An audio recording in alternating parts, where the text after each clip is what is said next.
അളിയ ടോമി, അവള് പോടാ. അവളെ ആ സാഗർ അടിച്ചോണ്ട് പോടാ, മഹാലക്ഷ്മിയെ. അണ്ണൻ വെറുതെ കള്ളം പറയരുത്. എടാ ടോണി, കള്ളോരടാ, സത്യം ഞാനീ പറയുന്നത്. സാഗർ അണ്ണനെ വിളിച്ചായിരുന്നോ? എടാ വിളിച്ചിട്ടൊന്നുമില്ല. കുറെ നേരമായി പുറത്തു പോയി അവളെ കാണാതായിട്ട്. അപ്പൊ പിന്നെ സാഗർ അവളെ അടിച്ചോണ്ട് പോയി കാണുമല്ലോ. എന്നുറപ്പിക്കാവോ? ഉറപ്പിക്കാവടാ.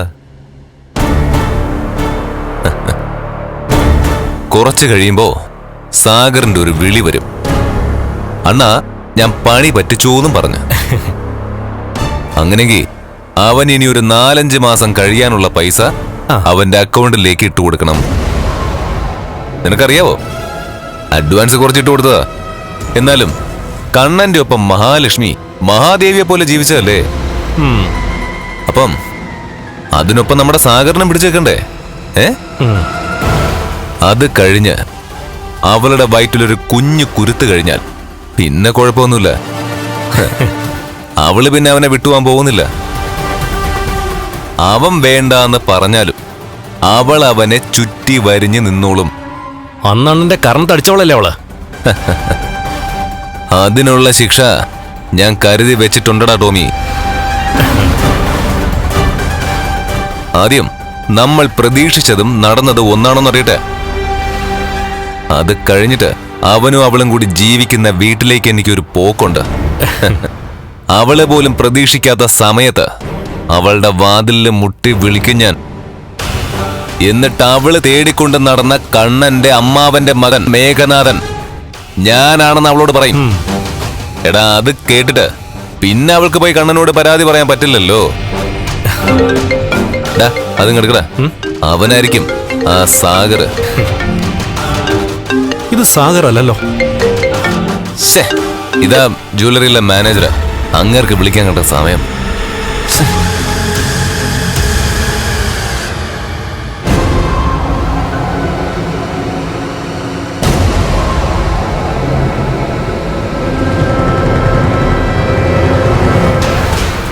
ഇനിയും വന്നിട്ടില്ല.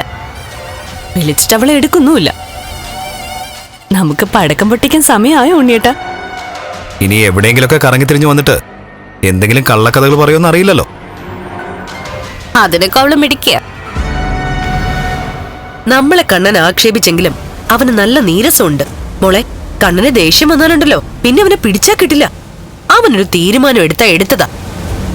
അവള് മടങ്ങി വന്നാലും അങ്ങേരുടെ തീരുമാനം എടുക്കാൻ പോകുന്നില്ല അമ്മേ.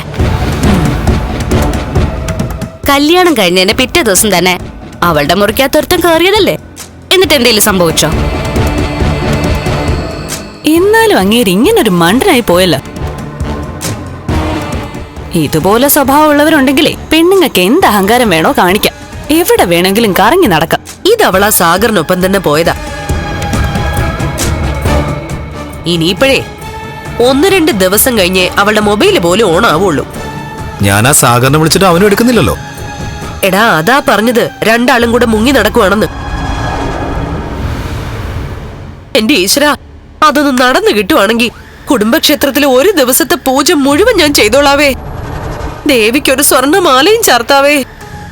ഭഗവതി,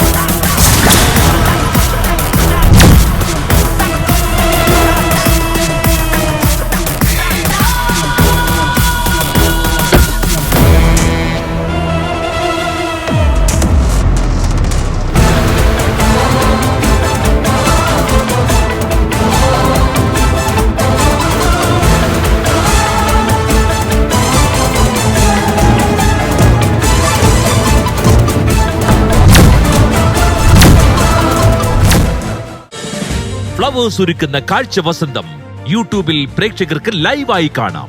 ഫ്ലവേഴ്സ് കോമഡിയിൽ ജോയിൻ ചെയ്യൂ, ആസ്വദിക്കൂ.